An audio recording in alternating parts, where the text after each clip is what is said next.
En 2018, les contribuables français ont payé 138 € de redevances audiovisuelles pour financer le service public. Les Français paient, les Français casquent, et pendant ce temps-là, c'est la liberté d'expression qui recule. Alors, avant le 31 décembre de cette année, donnez-nous la valeur de cette redevance pour augmenter la portée de la voix de TV Liberté, pour que vos impôts aillent réellement à vos idées. Aidez-nous à porter la voix de la résistance, la voix de la dissidence. Aidez-nous à défendre vos idées. Donnez à TV Liberté.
Bienvenue sur Terre de Mission, l'émission religieuse du dimanche de TV Liberté, en ce dimanche 9 décembre, deuxième dimanche de l'Avent.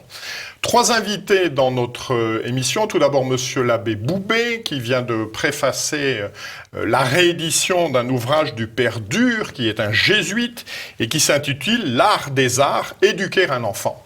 Ensuite, Michel de Gégère, directeur des hors-séries du Figaro et du Figaro Histoire, à propos du numéro du Figaro Histoire du mois de décembre et du mois de janvier consacré à Néron. Et enfin, Adélaïde Pouchol, porte-parole de la prochaine Marche pour la vie qui aura lieu le 20 janvier 2019.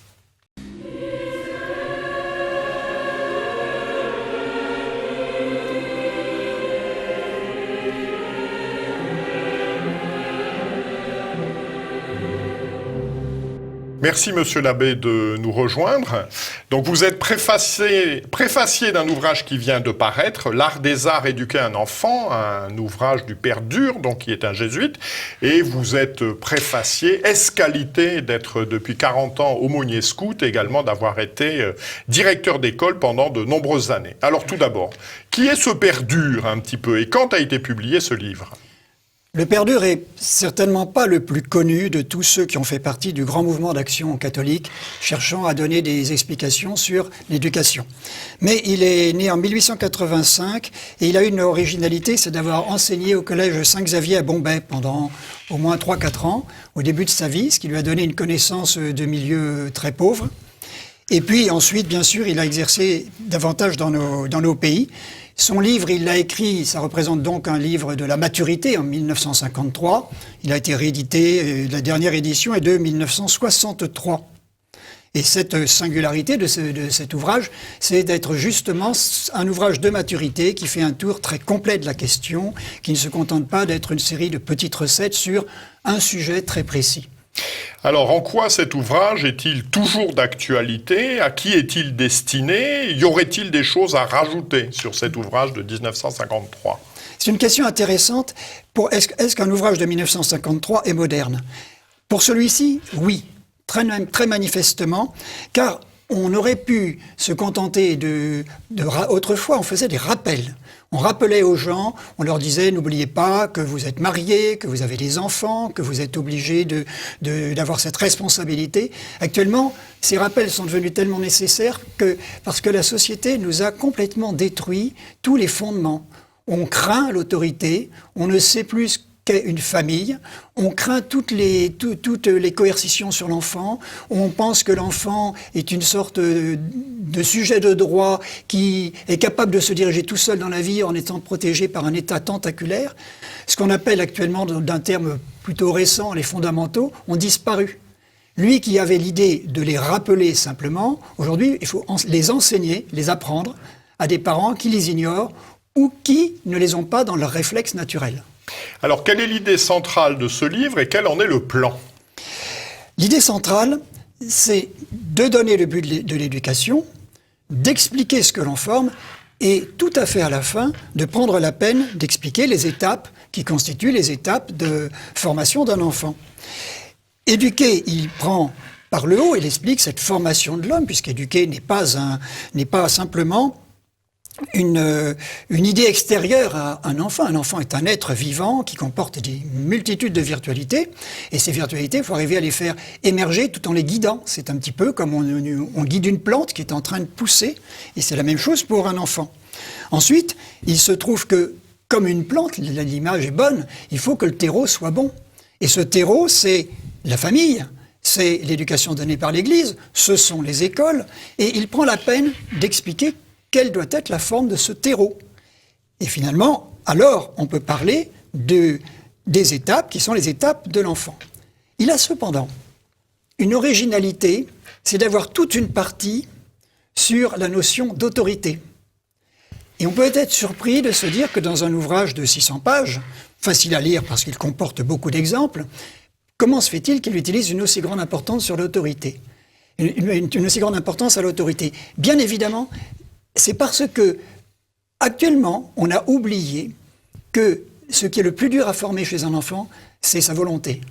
L'intelligence, certes, il faut l'éduquer, il faut l'enseigner, il faut la remplir, puisque c'est aussi une terre vierge. Mais que fera-t-on en formant l'intelligence si l'enfant n'a aucune volonté? Et l'éducation, c'est une formation qui porte beaucoup sur la volonté. Bien sûr, tout est à éduquer.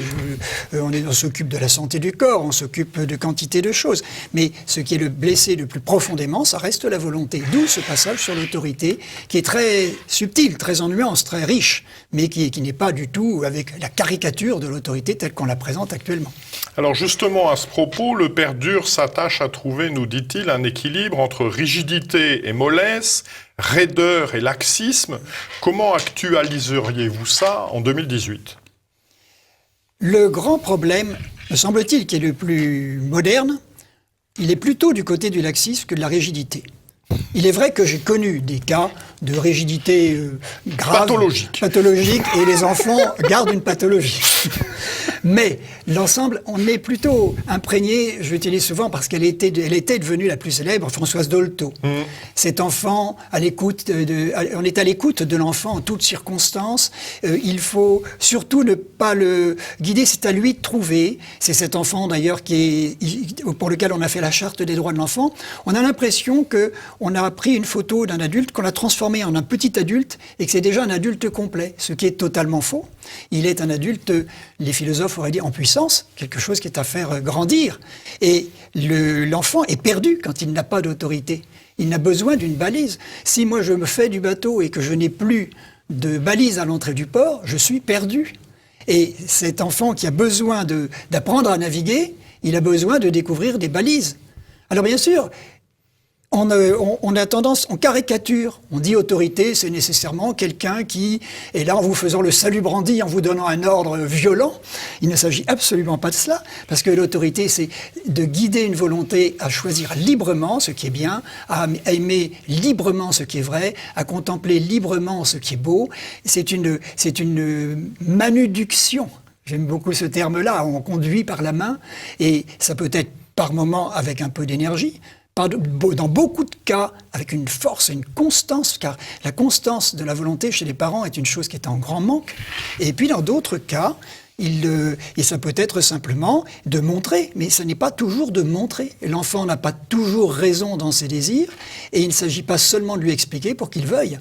Et donc, il y a derrière toute cette puissance affectueuse du parent, et chaque parent a cette mission, avec cette richesse de l'approche maternelle et de l'approche paternelle, ils ont tous les deux cette mission, qui est cette mission de conduire, d'éveiller, de soutenir, afin que l'enfant n'ait pas l'impression d'être dans une sorte de ventre mou.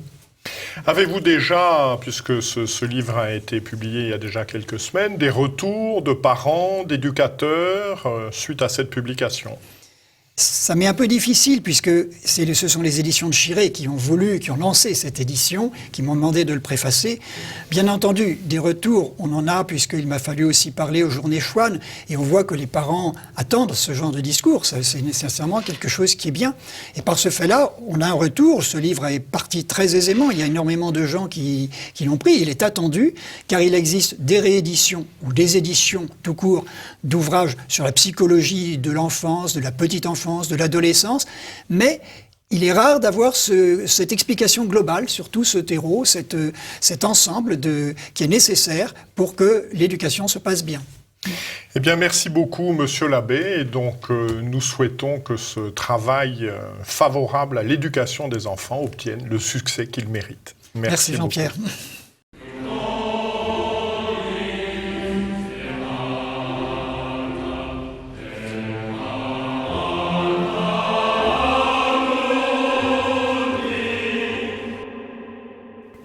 Merci Michel de Gégère de nous rejoindre.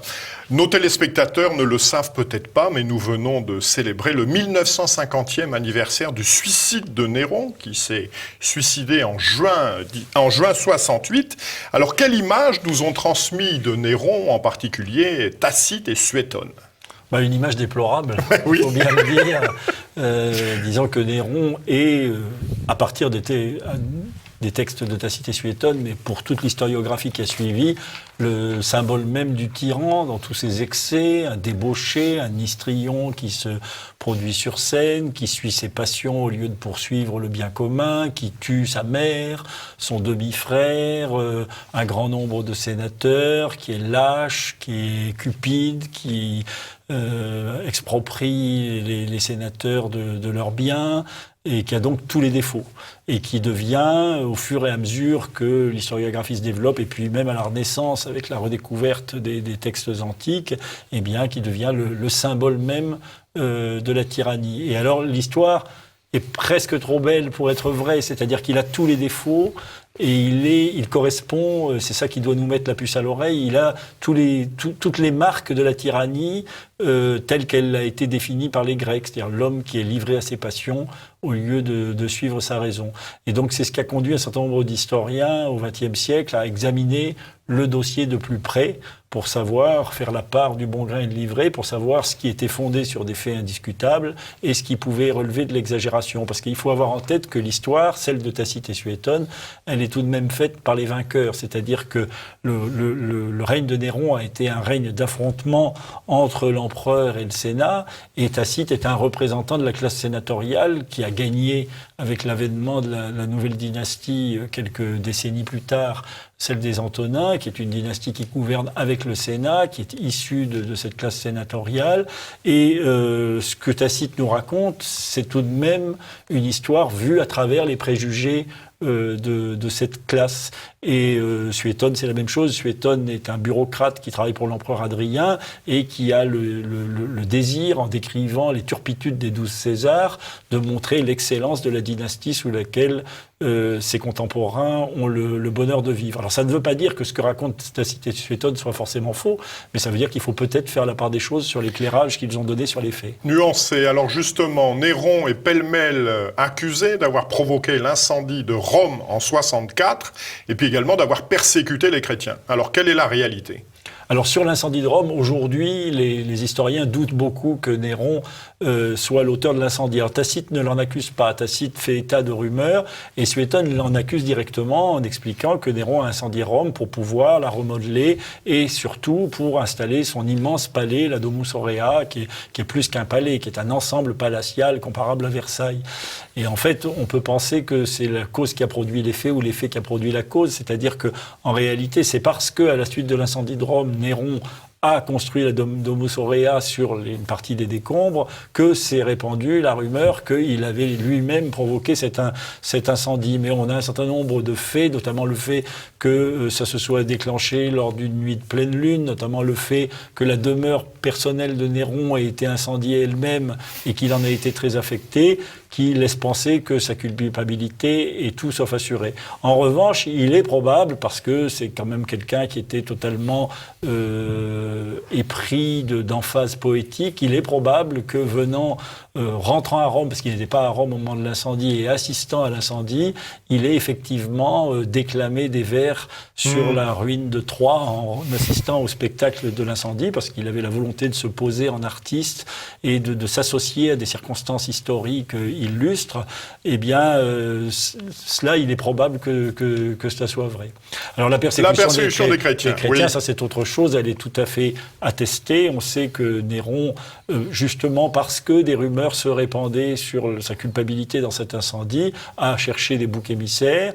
Et il est probable on pense aujourd'hui, qu'un certain nombre de chrétiens, en assistant à cet incendie énorme, qui a détruit 10 régions de Rome sur 14, donc avec des destructions considérables, avec aussi des morts considérables, on pense qu'un certain nombre de chrétiens, la communauté chrétienne de Rome était déjà assez consistante, eh bien, sont peut-être sortis dans la rue en annonçant que c'était la fin du monde, que c'était les cataclysmes prévus et prophétisés pour la fin des temps. Ils ont attiré l'attention sur eux.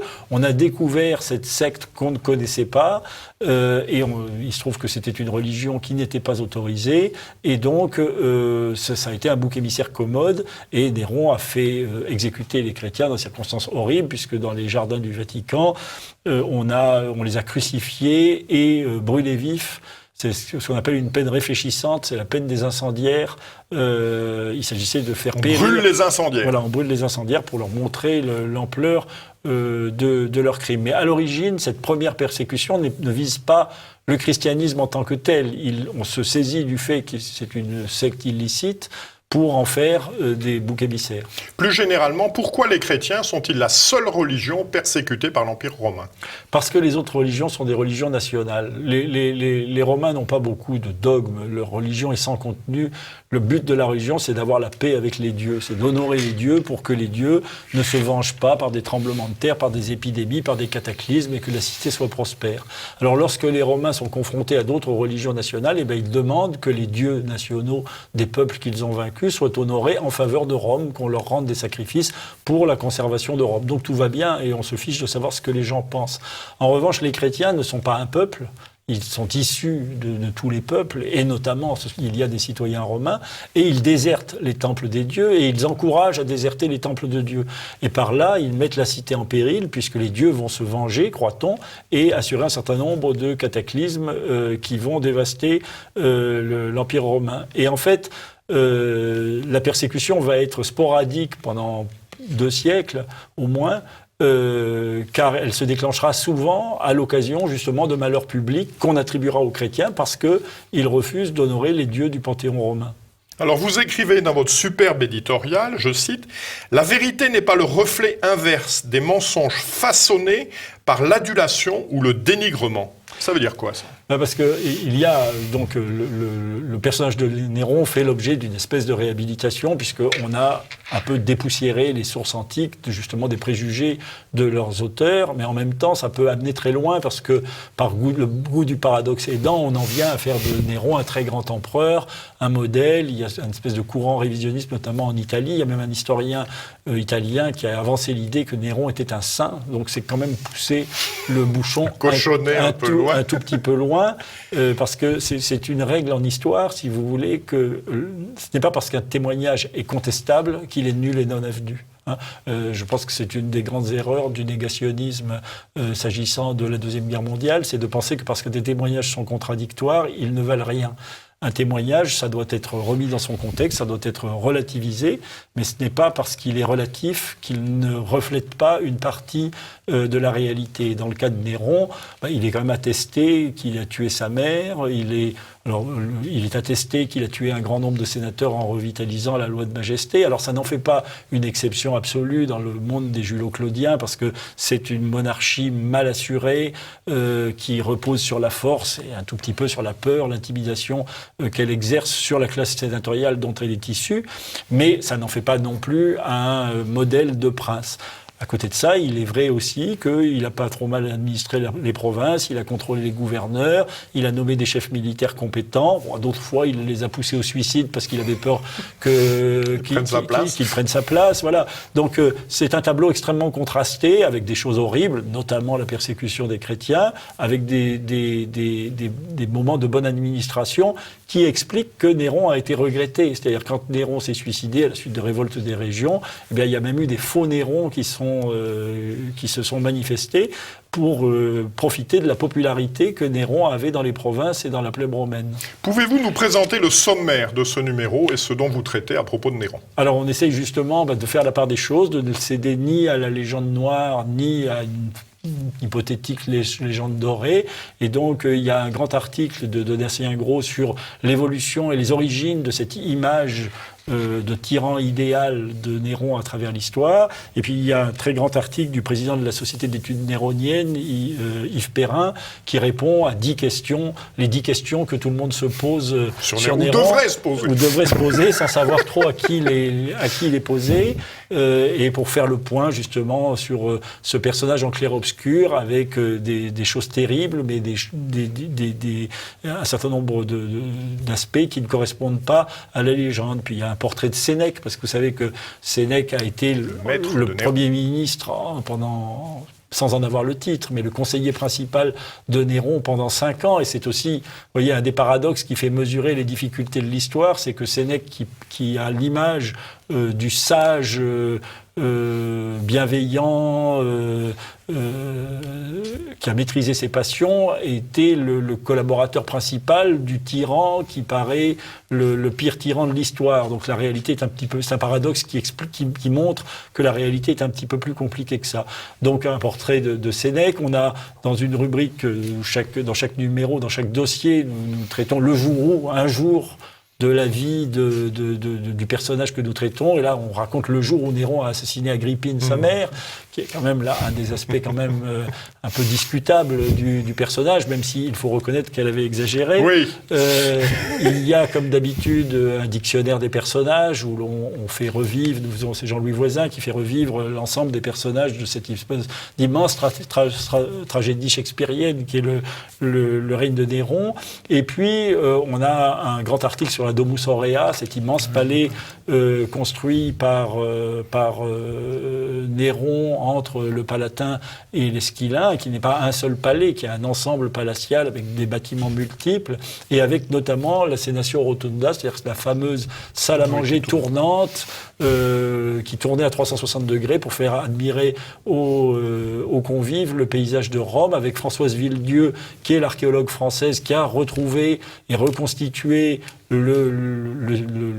qui a retrouvé le site et reconstitué le mécanisme de cette salle à manger tournante sur le Palatin, et qui fait le point sur ses recherches. Et puis évidemment, comme d'habitude, bibliographie, chronologie, généalogie, parce que les Césars, c'est très compliqué.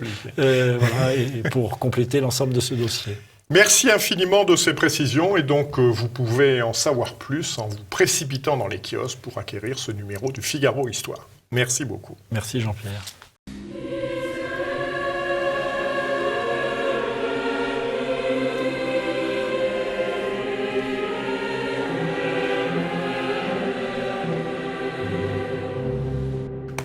Bonjour Adélaïde. Bonjour monsieur. Merci de nous rejoindre. Vous êtes la nouvelle porte-parole de la Marche pour la vie qui aura lieu le 20 janvier prochain autour du thème de la clause de l'objection de conscience pour tous. Alors, pourquoi ce thème? En quoi est-il relié à l'actualité?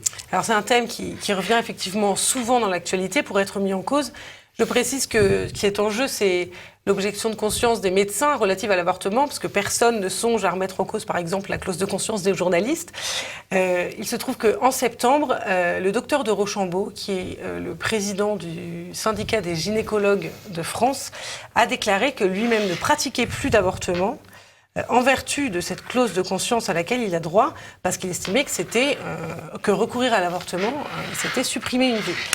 Immédiatement, Marlène Schiappa a réagi, la ministre de la Santé a réagi, et la sénatrice Laurence Rossignol a fait une proposition de loi pour supprimer cette clause de conscience.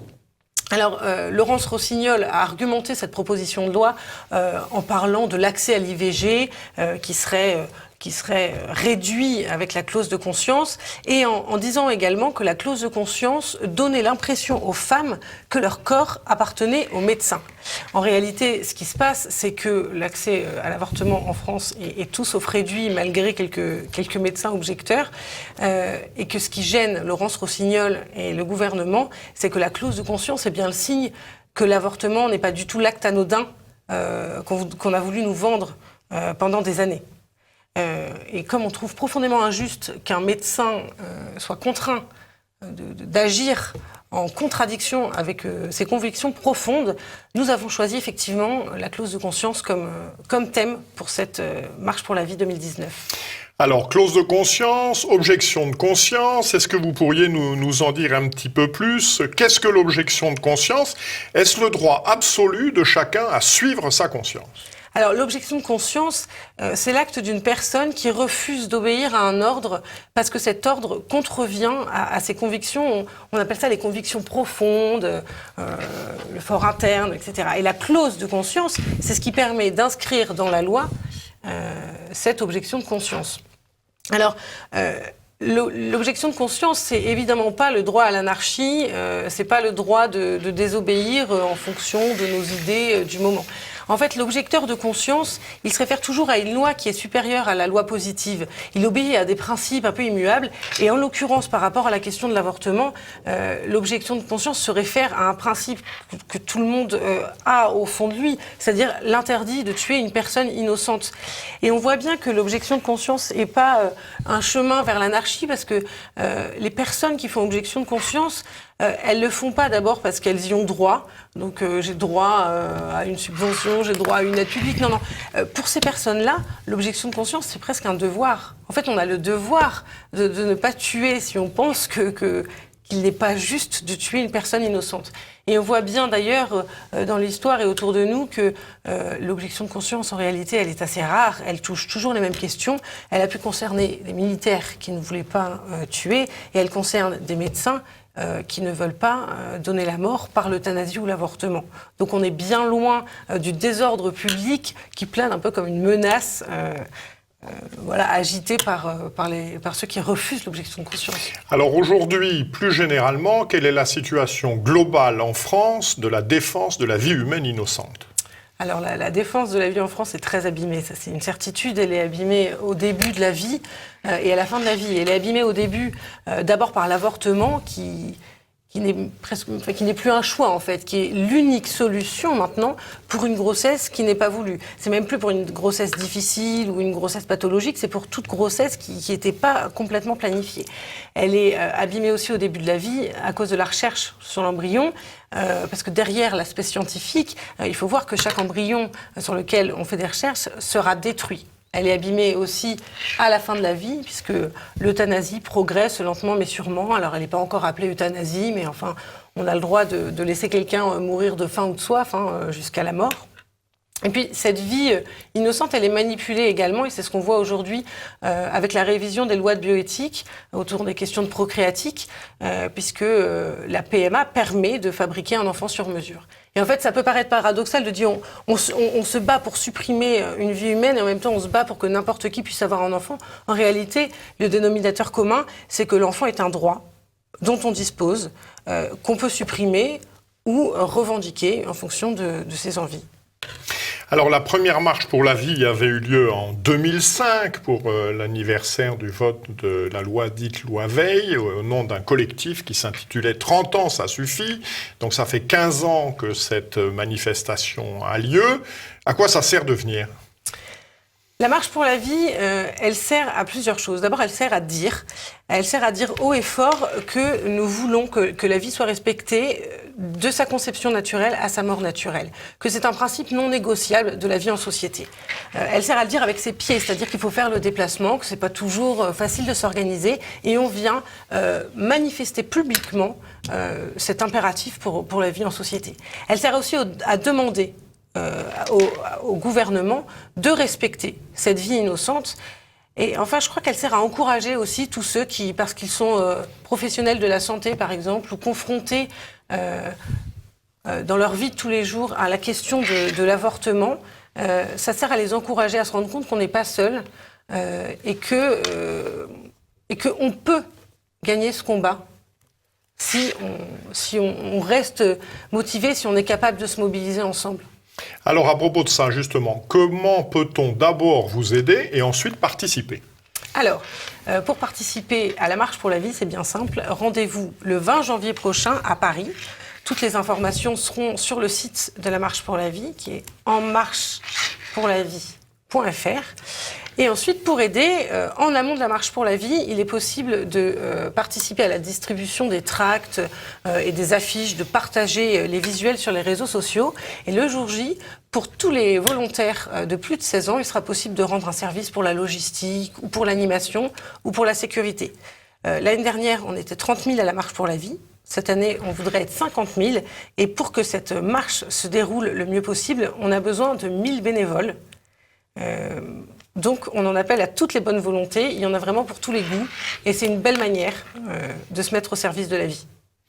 Eh bien, merci beaucoup Adélaïde de votre courageux combat. Nous nous retrouvons donc le 17 décembre prochain pour la prochaine émission de Terre de Mission et ce sera mon ami Guillaume de Thieulois qui vous accueillera. D'ici là, que Dieu qui est Père, Fils et Saint-Esprit nous garde. Bon dimanche à tous.